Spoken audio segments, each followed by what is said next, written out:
Now that we have understood theoretically what happens when you want to convert a traditional bank into a blockchain based payment system,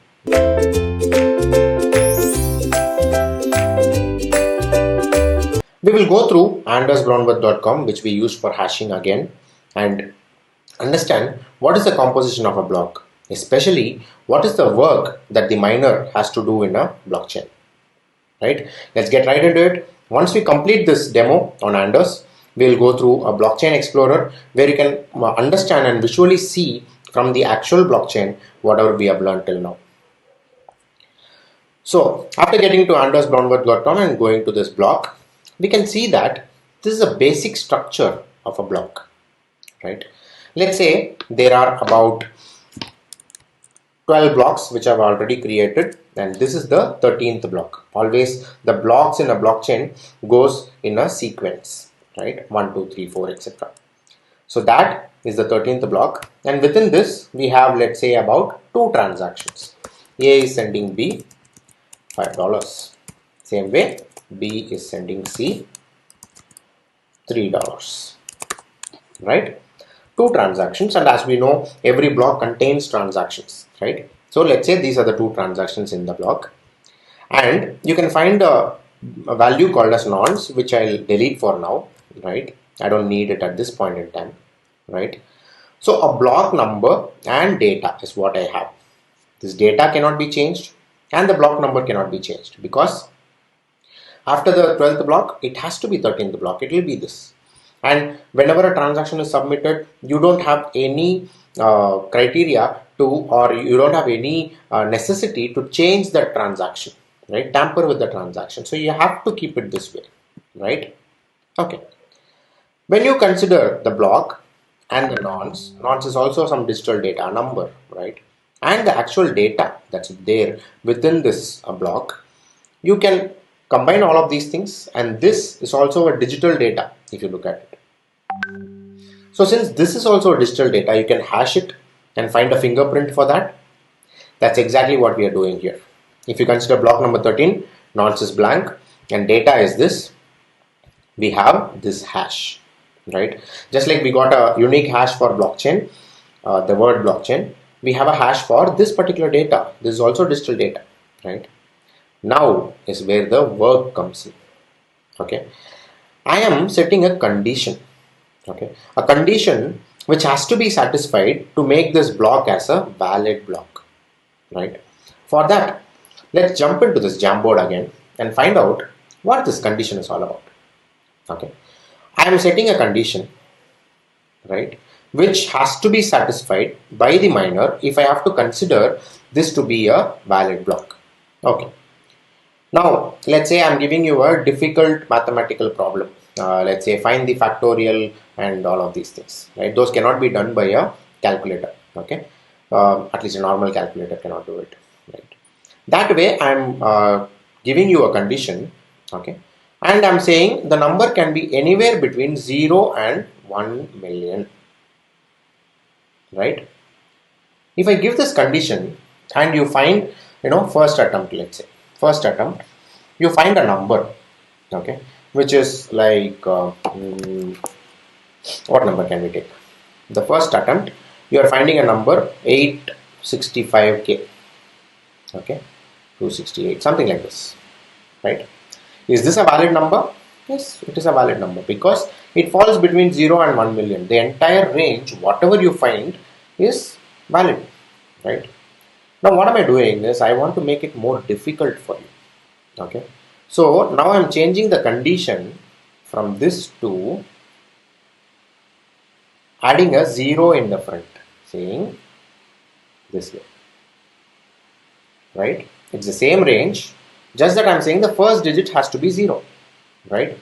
Which means your range has come down to 0 to 100k now, right? Previously it was 0 to 1 million. Whatever value you find between 0 to 1 million is accepted as a valid value, but now it has to be between 0 and 100k. So the second iteration, let's say you are finding something like 465,000. This value would have been valid if this condition was there, but now the condition has changed, right? Which means I've added a 0 in the front, which is called as a leading 0, right? This becomes invalid. Let's say the third attempt, you get something like 267k. Is this valid? No, because it doesn't satisfy the condition, right? Fourth attempt, you are finding something which falls in the range of, let's say, 68,000. Okay, 68,700, whatever, right? Is this a valid value? Yes. Wonderful, right? Again, I want to make it even more difficult for you. What I can do is add one more 0. So here now I'm saying it should be, the first should be 0, second digit should be 0, and then you can have anything, right? In this scenario, if you consider, it becomes even more difficult, as this becomes invalid, this becomes invalid, this is invalid, and this is also invalid.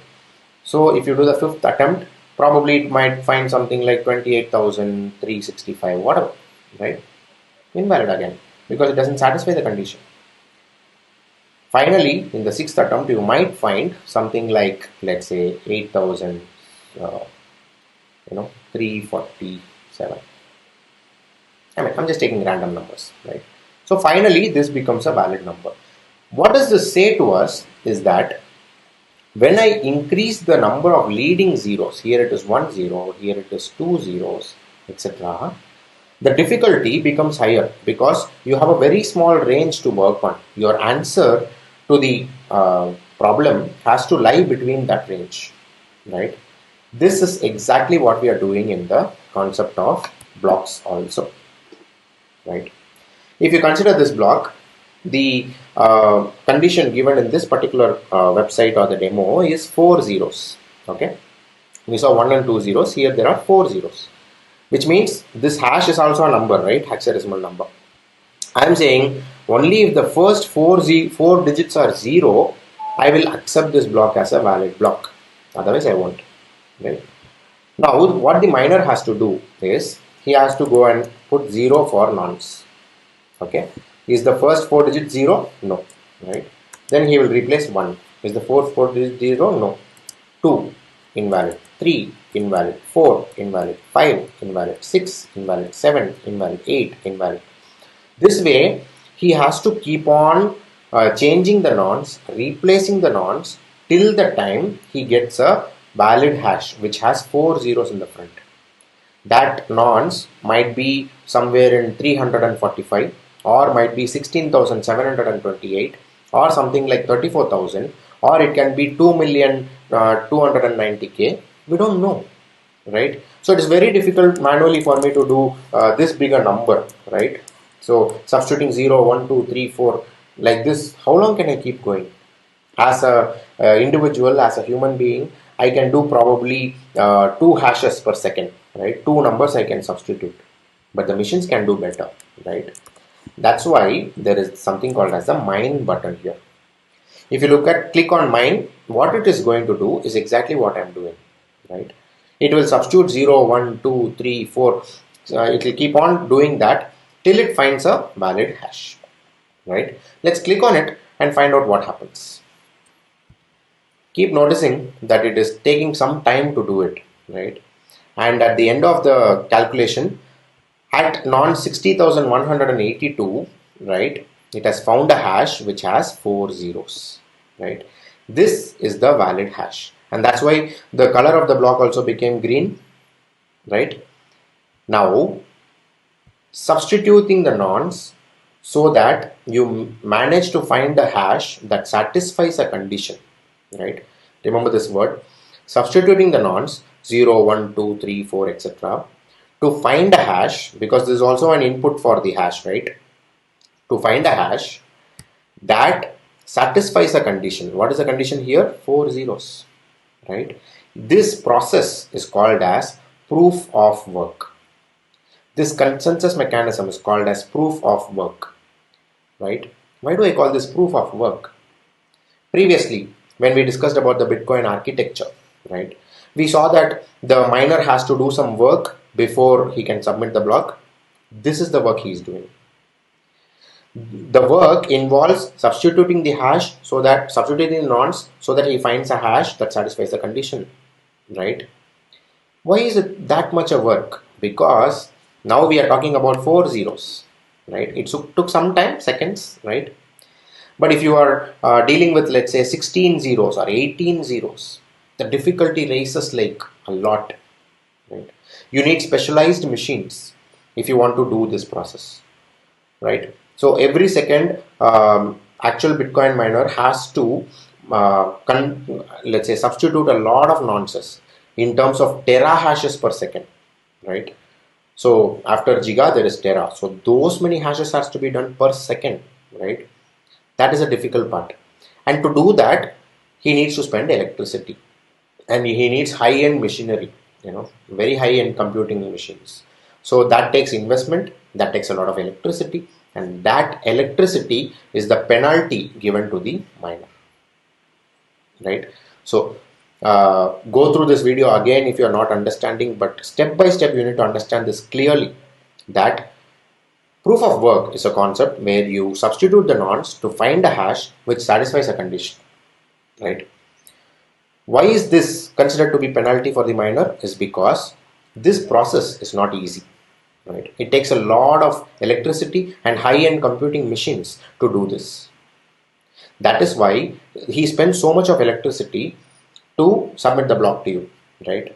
If you don't accept the block, then he is going to face the penalty of losing all the electricity power that he spent to find this block, right?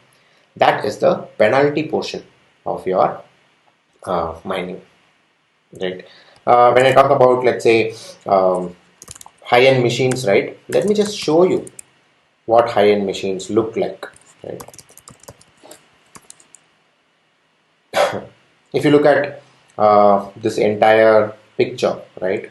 This is a very high-level picture of a Bitcoin mining farm, right? So what are these rows and what do they contain? It's these things. It looks like this. A lot of systems connected to each other. Even a closer look is this, right? Or I can get a better look using this. You can find that there are small machines here, right? Which looks like your GPUs and CPUs only. It's exactly that, right? It's not GPU or CPU. There is something called as ASICs. ASIC is application specific integrated circuits. ASIC, right? They are very high-end machines built only for one purpose: Bitcoin mining, right? I'll tell you, these are all ASICs. Okay, you can find how many ASICs are there here, right? Each of this ASIC, each one of this ASIC costs about $5,000 to buy, right? Because it's a very high-end machine, right? So each of this ASIC is $5,000. Consider how many ASICs are there here in one block, and consider how many ASICs will be there in this big machine, right? This big warehouse. Yeah, that is the investment that the miner has to make if he wants to start Bitcoin mining, right? That's why we say this costs electricity, this costs investment, and that will become this penalty for doing something wrong in the system, right? That's the portion where you need to understand proof of work and why it is difficult, how it is difficult, etc. Right? Okay. Now, getting into blockchain itself. Okay. So we know that blockchain means multiple blocks connected to each other, chained to each other, right? So we know what a block contains. We saw in the previous demo. Now, an actual blockchain looks like this: block number, nonce, some data, which are transactions, and hash we saw. But there is one more called as previous hash, right? Previous hash is 0 for the first block. Of course, there's no previous hash to it, right? The second block, if you come to, this also has a previous hash column, which is the hash of the previous block. Block number 1 hash will be put in block number 2 as the previous hash. Block number 2 hash will be put into block number 3 as the previous hash. If you can match it, it's 54F5, 54F5, right? It keeps on going like this. That's how two blocks are connected to each other. How does this help, right? Let's go to tokens. Now I'll show you how this helps. Okay, let's say this is the blockchain containing 5 blocks and there are transactions, right? each has a hash and a previous hash, right? What happens is, let's say this $6.15, right? This was sent from Parker to Dallas. So 6.15, I just do a tampering of that. Okay, did a tamper of that, right? Immediately this block became invalid. Why? Because block number 2 nonce this all the transactions, okay, and with the previous hash forms a hash, right? Previously when it was 6.15, right, the hash was having 4 leading zeros. Only if a block has 4 leading zeros, it is considered to be a valid block. As soon as you change something, because of avalanche effect in hashing, if you remember, the entire hash changes, right? So this nonce is not valid anymore, right? This hash changes and the block becomes invalid. Once this block becomes invalid, because it is connected to the other block, right, this hash will go as the previous hash to the next block, right? They are connected. What happens when something changes in the hash input? The hash also changes completely. Because this became invalid, this changes. Because this became invalid, the hash of the block 4 changes. And hence the entire block or the blockchain becomes invalid, right? Because of changing just a decimal place from the blockchain. That's how hashing and the concept of chaining two blocks together gives security to the blockchain. You can easily find out which block was damaged, right? Let's say you did not change this, but you changed this one. You removed the decimal or you removed 1 0 from here, right? Immediately this hash changes because that changes, this changes, and this changes, and this changes, gone. The entire block goes for a toss, right? So that's how we can find out which block is damaged. Okay, fine. But what is the point of finding out? You need to be able to replace it, right? The replacement also happens in the same way because a blockchain is a distributed system. The blockchain is replicated multiple times and stored in multiple nodes, right? So you can find that, okay, some third block has changed. There are other peers which has the same copy of the blockchain, right? So if you look at this block number 3, you will say, okay, this block is invalid because the hash has changed. This is valid and this is valid, right? So you will say, okay, the other peers agree upon a different block, right? You only have a different block, right? So take my copy of the block and replace it. So this will be replaced again and the blockchain remains integral, right? That's how the blockchain remains secure, right? No person will be able to tamper anything. Tamper this and the blockchain goes for a toss. Immediately all the nodes will find out, hey, something is wrong with your blockchain. Okay, which block is it? Third block. Okay, I have the actual block. Mine is not tampered at all. So you take my copy and replace your block. It will be replaced, immediately be done, right? So that is the concept with which blockchain works and how it is made secure using cryptographic concept called as hashing, right? So hope you have understood this concept of block, how it is formed, the concept of proof of work, right? The concept of nonce and hash and condition, and why this hashing requires a lot of electricity and how that is considered to be penalty for the miner, right? So all of this is what you need to understand as a demo for blockchain.